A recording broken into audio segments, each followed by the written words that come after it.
Hey feds, welcome. This video is going to be a bit longer because I have quite a bit to talk to you about today.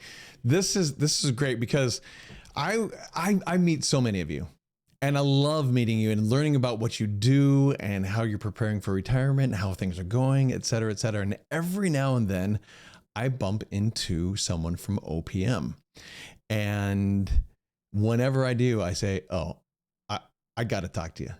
And so I get on the phone and interview them.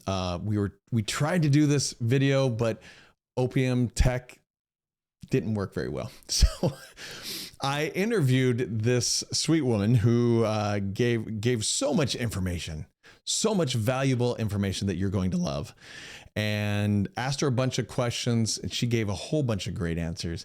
And I just want to go over what I learned and what the information she gave to me to pass on to you. And that was the whole purpose of this interview. I told her is I want to get everything from you so we can pass it on to federal employees. Now, one thing I will say at the outset is that OPM gets a bad rap a lot of times when it's not their fault. For example, we know that OPM gives you your retirement. What you may or may not know is that a lot of times, a lot of the information that they base your retirement off of comes from HR. And if HR doesn't forward on the correct information or forward it on at all, then it's really hard for them to put together your retirement because they don't have the information that they need. And so it's really HR that's holding it up and not OPM, and they're kind of stuck in the middle. So we got, and by the way, OPM people are real people. they're not this disembodied OPM, right? They are real people who are doing the best, and they really do a great job of putting your retirements together, and they're doing the best they can with the limited resources and the limited technology that they have. It is getting better, but it's not up to where I think it should be. I think it should be a lot easier process for them to put your retirement together, but it's not.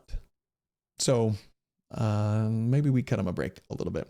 All right, let me talk to you about what she told me about. She's held, this one woman that I spoke with, she has held many different positions in the whole process of finding or pulling together your retirement. There are many steps that your packet of information goes through to get to the point where it's finally adjudicated and done and you get your full benefits. To get to that point, it's not the most smooth of processes because of the lack of technology or lack of proper technology, I'll say. But to get there, it goes through a number of different hands, and they each have a different role and a different thing to look at. And it can be stopped anywhere in there if they don't have the right information, or if they have the wrong information, or if they look at it and they say, that's not quite right. I don't think that's right. We need to figure out what it really is, right? So do they go back to HR? Do they go to you? Does HR not respond? Do you not respond? Maybe they have the wrong address. I mean, all these things can go wrong. And so we want to make sure that it goes as smoothly as possible when you do retire. So one of the big things that she talked about, she said the number one thing is designation of beneficiaries.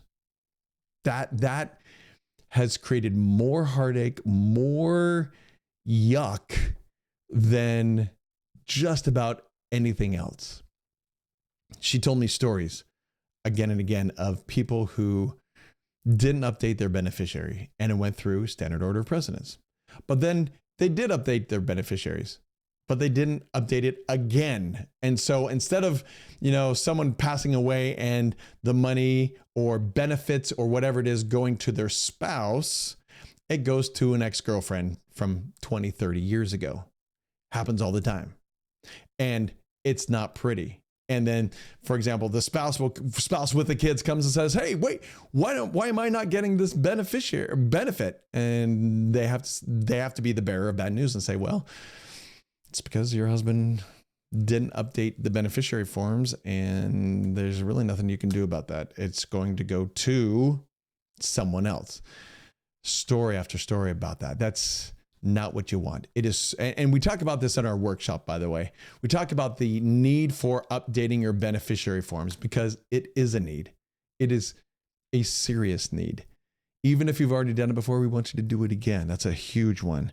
If there is a divorce involved, oh my goodness, you got to make sure that everything is given to, well, the correct paperwork is given to OPM and that they have a copy of it.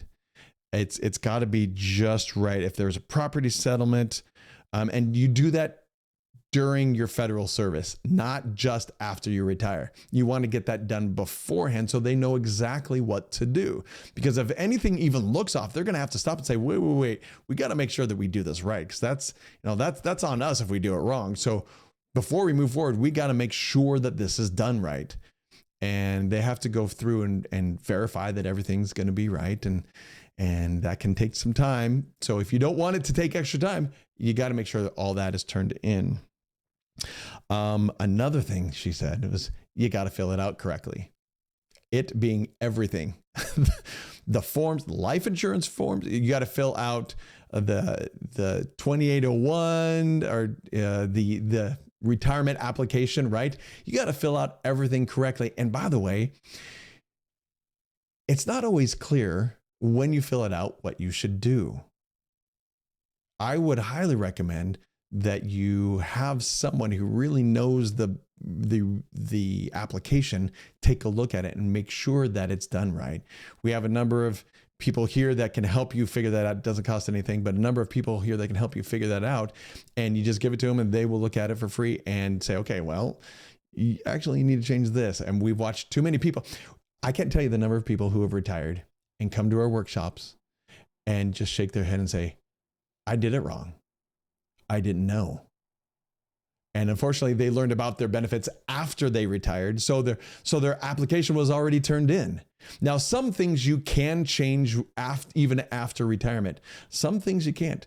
Once you turn in that application, there are some things that you're done. That's it. That's the way it's going to go. And if you did it wrong, oh well. Not the best circumstances, that's for sure. So let's make sure this is done well.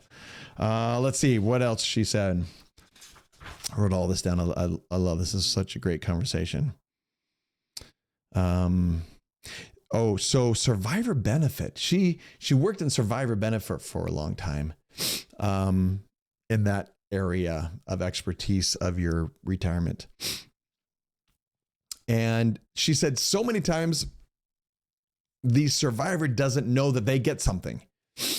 And so it's so important that the surviving spouse understand that, hey, if I die, here's what you need to go do. Here's who you need to contact. This is what you need to do to get all this benefit. And for example, a couple retires. One of them, let's say the husband is works for the government and then retires. And they move, but they don't, maybe a few years later they move, but they don't update OPM that, hey, we moved. So they go back and they can't find a spouse. They're like, oh, I don't know. Are they even alive anymore? I don't know. They can't contact them because we don't have the correct information anymore. Well, what do? Nothing. Can't do anything. If the spouse, if let's say the federal employee passes away, then how do you contact the spouse? I don't know. And so they sit on money that could be given to the spouse. A story of a woman in her 90s who finally figured out that she had money coming to her for many, many years and didn't take advantage of it because she didn't know it was available, but somehow figured it out years later. And that's not, that doesn't help in there. Yeah. The comment of, am I eligible for something? Yeah. Let's make sure they get it. Really, really important there. Let's see. This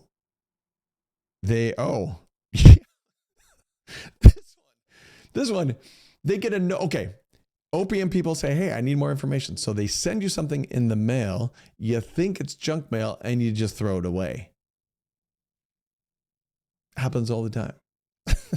Something about life insurance or, your retirement, just the retirement needs more details, and you just throw it away because you think it's junk mail and it never gets resolved, and you get upset. Why isn't this resolved? Well, because you threw it away.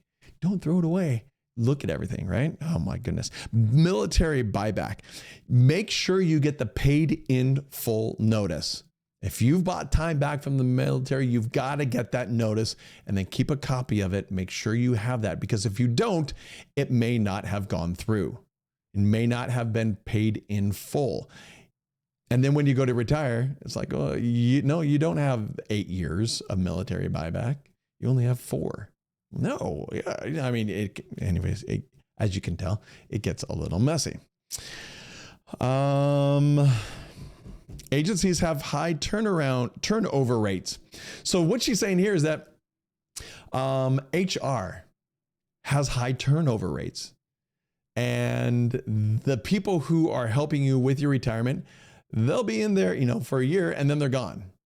Well, that means that the knowledge that they have about the retirement system isn't like a lifer, right? Someone who is in there and does retirement only in HR forever. Typically, a lot of times, what you do is you go into HR and you go from one to the next opportunity that'll bring you in more money and more experience, right? And it's just something else. And so the people who are in HR retirement don't always stay there.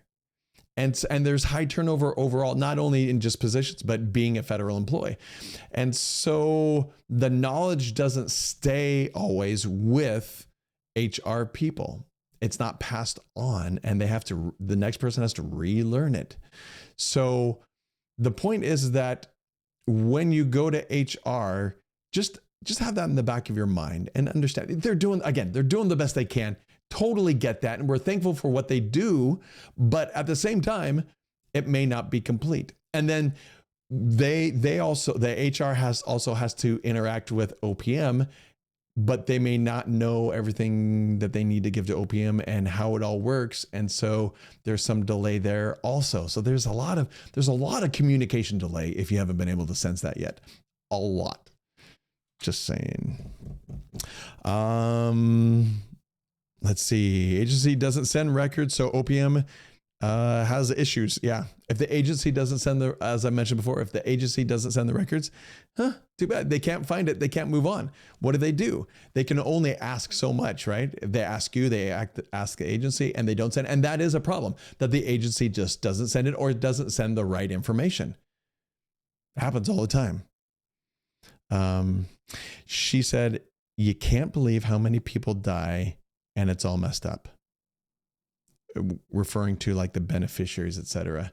It happens all the time. So those are some of the major things I took away from my discussion with an OPM employee who is involved in the retirement adjudication process to make sure that you're getting everything that you need and want. If any of you are OPM, I'd love to talk to you too.